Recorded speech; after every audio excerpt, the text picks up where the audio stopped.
একজন উকিল ট্রেনে এসি কেবিনে একাকী যাচ্ছিলেন। কিছুক্ষণ পরে এক সুন্দরী আসলেন এবং অপর পাশে সিটে বসে পড়লেন। আর তা দেখে উকিল যাত্রী মহা খুশি। দীর্ঘ যাত্রায় এরকম একজন সঙ্গী পেতে কার না ভালো লাগে, আর সে যদি হয় কোনো সুন্দরী, তবে তো আর কথাই নেই। সুন্দরী এবার উকিল সাহেবের দিকে তাকিয়ে একটা মিষ্টি হাসি দিলেন, আর উকিল সাহেবের মনে হলো তিনি একটা হার্টবিট মিস করলেন। কিছু সময় পরে সুন্দরী মেয়েটি অপর পাশ থেকে উঠে এসে একেবারে তার পাশে গা ঘেঁষে বসলেন। আর এদিকে খুশিতে উকিল সাহেবের হার্ট অ্যাটাক করার দশা। সুন্দরী মহিলা পুরুষটির পেশাগত পরিচয় ধারণা করতে পারেনি, তাই এবার তার কানের কাছে মুখ নিয়ে আস্তে আস্তে বলল, তোমার মানিব্যাগ, মোবাইল, টাকা পয়সা যা কিছু আছে সব আমাকে দিয়ে দাও, না হলে আমি এখন ডেকে লোক জড়ো করব, সবাই তোমাকে গণধোলাই দিবে। পুরুষ যাত্রী এমন ভাব দেখালেন যেন কিছুই সে শুনতে পায়নি। তিনি হাত দিয়ে ইশারায় বোঝাতে চাইলেন তিনি বধির, তাই কানে শুনতে পায় না। যদি কিছু বলতে চান তবে তাই কাগজে লিখে দিন। এই কথা ইশারার মাধ্যমে বুঝলেন। অতঃপর পকেট থেকে তিনি এক টুকরো কাগজ বের করে দিলেন। সুন্দরী এবার কাগজের উপর আগের কথাগুলো লিখলেন। উকিল সাহেব এবার কাগজটি নিয়ে পকেটে রেখে দিলেন এবং হাসতে হাসতে বললেন, এবার তুমি না, আমি চিৎকার দিয়ে পুলিশ ডাকব। নীতিবাক্য, লিখিত প্রমাণ হাতে রাখাই জরুরি। জীবনে একা থাকতে শেখা প্রয়োজন, কারণ সবচেয়ে খারাপ মুহূর্তগুলি একাই কাটাতে হয়। এত আলো পৃথিবীতে, তবুও পৃথিবীর মানুষগুলো এত অন্ধকারে কেন? সেই মানুষটির সাথে কখনোই বন্ধুত্ব রেখো না যে সবার সামনে তোমায় ছোট করে। সেটা যদি মজার ছলেও হয়, তবুও ক্ষমা চাইলে সব মাফ হয় না। হৃদয়ে এসে লাগা কথাগুলো সহজেই ভোলা যায় না।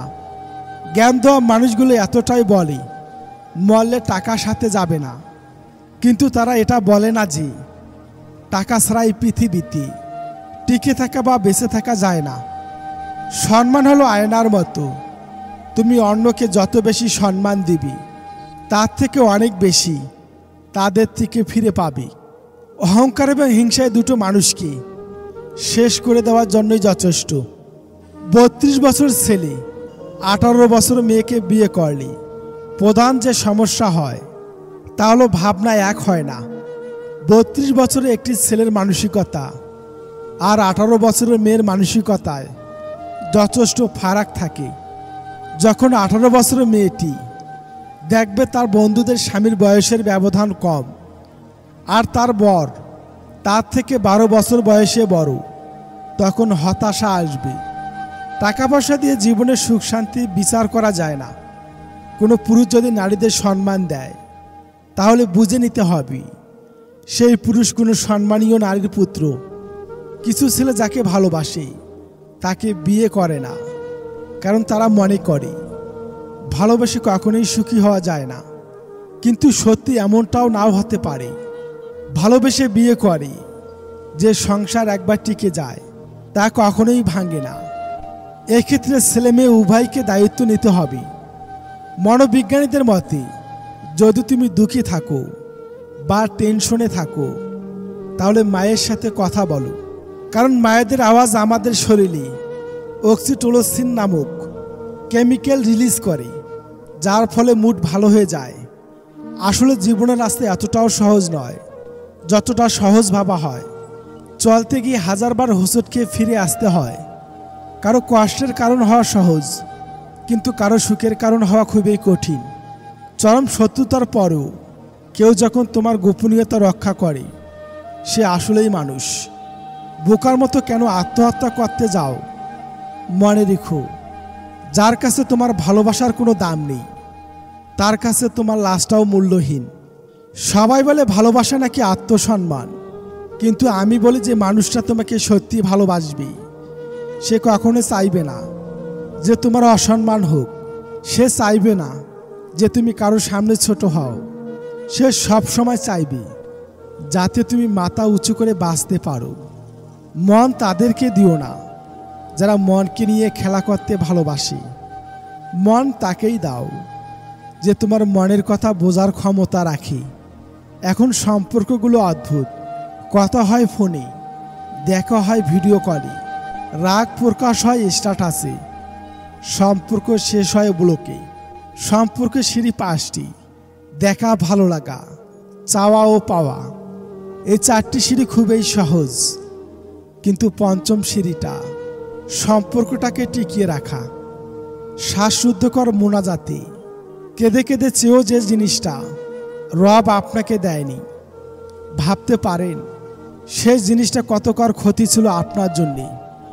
কাউকে আপনার চেয়ে ভাগ্যবান মনে করে নিজের জন্য আফসোস করবেন না, কারণ আপনার ভাগ্যে তাই আছে যা আপনার জন্য কল্যাণকর।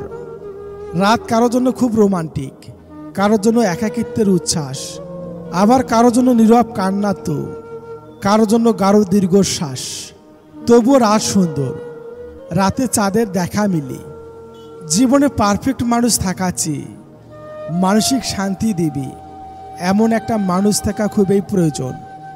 যা আপনি পাননি তার জন্য দুঃখ করবেন না, আর যা আপনাকে দেওয়া হয়েছে তার জন্য অহংকার করবেন না।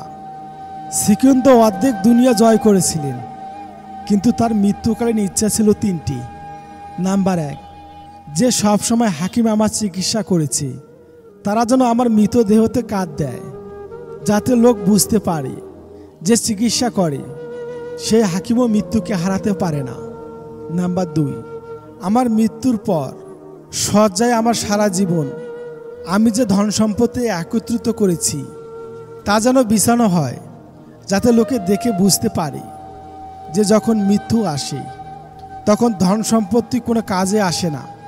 নাম্বার 3, আর আমার 2 হাত যেন দুপাশে ঝোলানো থাকে, যাতে লোকে বুঝতে পারে যে মানুষ খালি হাতে আসে আর খালি হাতে যায়। যদি কোনো বন্ধু শুধুমাত্র তার প্রয়োজনের সময় তোমার কাছে আসে, তাহলে জানবি সে তোমার বন্ধু নয়। যদি কাউকে সম্মান করার পর তার কাছ থেকে আশীর্বাদ না পাওয়া যায়, তাহলে জানবি সে বয়সে বড় হলেও সম্মানের যোগ্য নয়। যদি তোমার সংকটকালে তোমার ভাই এগিয়ে না আসে, তাহলে জানবে তোমার কোনো ভাই নেই। যদি ভালোবাসার পরিবর্তে তোমার ধন সম্পত্তির চর্চা বেশি হয়, তাহলে জানবি এই পৃথিবীতে তোমার আপন কেউ নেই। একটা সময় দেখবেন আজ যাদের জীবনের সব থেকে কাছের কেউ ভাবছেন, সময়ের পরিক্রমায় তারা হারিয়ে যাবে। একটা সময় পিছনে ফিরে দেখবেন যারা আপনার সাথে ছিল তারা কেউ নেই, তাদের প্রয়োজন অবধি তারা থেমে গেছে। কিছু মানুষ হাজারো কোলাহলে খুব একা ফিল করে, কিছু মানুষের নির্দিষ্ট একটা সময়ের পর কোলাহল চাইলেও আর পায় না। জীবনে কিছু কিছু পরিস্থিতির মুখোমুখি হলে বোঝা যায় আপনার নিজের বলতে কেউ নেই। যখন আপনি কোনো কারণে খুব বেশি হতাশা হয়ে যাবেন, তখন কেউ কেউ কর্তব্যের খাতিরে কিছু নেতিবাচক বাক্য বলে চলে যাবে। তাদের কথা নিজেকে পরিবর্তন করা সম্ভব নয় যতক্ষণ না আপনি নিজেকে পরিবর্তন করেছেন। কিন্তু আপনার শত মন খারাপে আপনার সঙ্গী নিতান্তই আপনি। যখন বেশি বিষণ্ণতায় ভুগবেন, তখন কেউ জানতে চাইবে না কি হয়েছে তোমার। যখন খুব বেশি মেন্টালি সাপোর্ট দরকার হয়, ঠিক তখনই সবাই তাদের ব্যস্ততার গল্প নিয়ে বসবে আপনার সামনে। তবে কি জানেন, এই নশ্বর পৃথিবীতে যতই খারাপ পরিস্থিতি আসুক, আপনি না চাইলে কেউ আপনাকে পরিবর্তন করার সাধ্য কারণে আপনার ভালো লাগার দিনগুলো শুধুমাত্র আপনারই মুখস্থ আছে। আর করো না, জীবনে কি পেলেন, কি হারালেন তার হিসাব মেলাতে যাবেন না।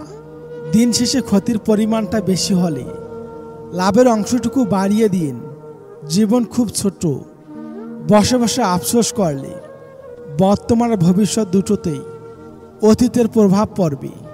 তার চেয়ে বরং শেষটা যেন সুন্দর হয়, সেইভাবে নিজেকে গড়ে তুলুন। তবে অতীত বাদ দেওয়া যায় না।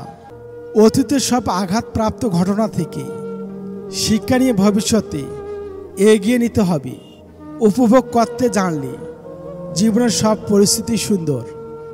মানুষের জীবনে আত্মীয় স্বজনের ভূমিকা অনেক গুরুত্বপূর্ণ হলেও কিছু আত্মীয় এমন হয় যাদের সঙ্গে সম্পর্ক বজায় রাখলে নিজের মানসিক শান্তি ও ভবিষ্যৎ ক্ষতিগ্রস্ত হতে পারে। নিচে এমন 3 ধরনের আত্মীয় সম্পর্কে আলোচনা করা হলো। নাম্বার 1, হিংসুক আত্মীয়। এই আত্মীয়রা আপনার সুখ সফলতা সহ্য করতে পারে না। তারা সবসময় তুলনা করে, আপনার ছোট ভুল খুঁজে বেড়ায় এবং পেছনে নিন্দা করে। কেন জানেন? তাদের ঘরে গেলে আপনি নেতিবাচকতা নিয়ে ফিরবেন। আপনি যতই ভালো থাকুন তারা সেটাকে ছোট করে দেখাবে।